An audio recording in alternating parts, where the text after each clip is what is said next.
علیکم ورحمۃ اللہ وبرکاتہ۔ میں ہوں آپ کا میزبان حکیم محمد الیاس۔ آج ایک اہم ٹاپک لے کر حاضر ہوئے ہیں، اس کا نام ارک النساء ہے۔ اصل میں یہ عورتوں کو زیادہ تکلیف ہوتی ہے، یعنی یہ تکلیف جب شروع ہوتی ہے تو اس سے پاؤں کے انگوٹھے سے لے کر ٹخنے سے ہوتی ہوئی، ران سے ہوتی ہوئی، اینڈ پہ جا کے جب یہ فیمر جو بڑی ہڈی ہے اس کے بیک ڈھڈی کے مورے تک، جہاں سے ورٹیبرل کالم ختم ہوتا ہے، یہ ایک ورید ہوتی ہے جس میں خون جو ہے نا سکریٹ ہو کے رک جاتا ہے اور اس میں پوائزنگ ہو جاتی ہے۔ قدیم اتباع اکرام، قدیم اور یونانی حکماء حضرات نے اس کے لیے جراحی کا سلسلہ شروع کیا ہوا تھا، جس کو یہ مسئلہ ہو جاتا، یعنی لنگڑی کا درد 20 عرف عام میں کہا جاتا ہے۔ اور یہ ارک النساء جو ہے نا، اس وقت اس کے لیے جو ہے نا حکیم لوگ جراحت کے ساتھ، یعنی وہ ایک اس ورید کو کاٹ دیتے تھے انگوٹھے کی سائڈ پر یا کسی ایسی پوائنٹ پر جہاں سے وہ خون گندا نکل جاتا تھا، تو مریض ٹھیک 2 منٹ کے بعد وہ پیدل چلنا شروع کر دیتا تھا۔ یعنی اس جب ورید میں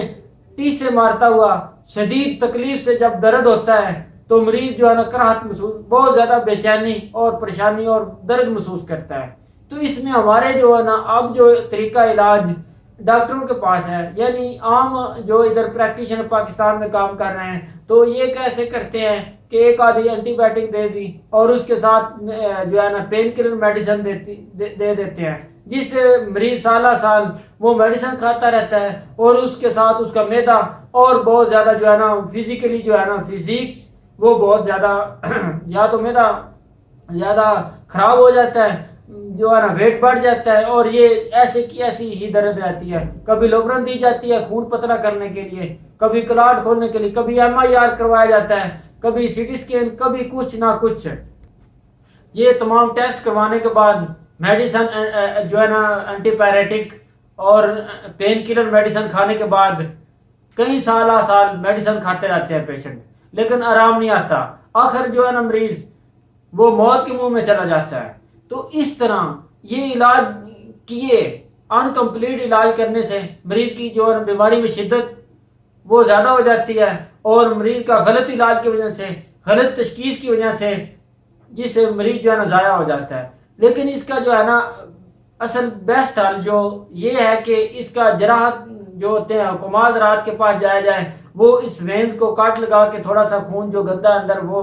سکریٹ کرنے، اس کو خارج کر دیں۔ جب یہ اس کا خون خارج ہو جائے گا تو اسی وقت جو ہے نا مریض پیدل چلنا شروع کر دے گا اور درد جو زیادہ ہوتی ہے وہ بھی ٹھیک ہو جائے گی۔ اور اس کے بعد اگر یہ آپ نہیں کر رہے ہیں، اس کا جو ہمارے ادھر حکمت میں یعنی ہربل جڑی بوٹیوں میں بہت ہی آسان علاج ہے، اور آپ گھر بیٹھے اس کو بنا سکتے ہیں۔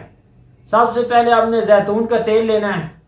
اس کو ہلکی ہلکی مالش، یعنی انگوٹھے سے ٹخنے تک اور ٹخنے سے ران تک اور ران سے ہوتے ہوئے ڈھڈی کے مورے تک، یہ آپ نے ہلکا ہلکا اس پر جو ہے نا تیل کا مساج کرنا ہے صبح شام۔ اور اس کے بعد آپ نے اوپن ہوا پہ بیٹھنا ہے، نہ کہ پنکھے والی ہوا، زیادہ ہوا اس کو نہ لگے۔ ایک بات ختم ہوگی، اور اس کے بعد ہم آپ کو علاج بتائیں گے۔ یہ علاج آپ نے جو ہے نا بنا لینی ہے دوائی، یہ صبح دوپہر شام آپ نے دودھ گرم کے ساتھ 1 کپ کے ساتھ استعمال کرنی ہے۔ اس کا نسخہ سن لیجئے اور اچھے پنسار سے آپ نے لے لینا اور بنا لینا ہے۔ نمبر 1 پہ سرنیا شیری لینی ہے 4 تولہ، اور پپلا مول 2 تولہ، اسکان ناگوری 2 تولہ، پوست بیخ مدار یہ 4 تولہ۔ یہ 4 چیزیں لے کر آپ نے اس کو علیحدہ علیحدہ باریک کر کے جب پاؤڈر کی شکل میں بن جائے تو اس کو مکس کر کے آپ نے 1 ماشا صبح دوپہر شام گرم دودھ کے ساتھ استعمال کرنا ہے۔ انشاءاللہ یہ جو وریدوں میں گندا خون رکا ہوا یہ چلنا شروع کر دے گا، اور یہ آبزرو ہونا شروع ہو جائے گا دوسرے خون میں مکس ہو کے، اور اس دوائی سے یہ خون جب اوپر آ جائے گا نا دوسری وریدوں میں، تو انشاءاللہ یہ جو ہے نا وینز کلیئر ہو جائے گی، اور اس کی دوائی سے چند ہی دنوں میں جو ہے نا یہ ٹیس سے مارتا ہوا شدید درد چند ہی دنوں میں آپ کو آرام آ جائے گا۔ جتنی مرضی لنگڑی کا درد ہو یا ارک النساء، اس کے لیے بہت مفید ہے۔ خدا حافظ، والسلام۔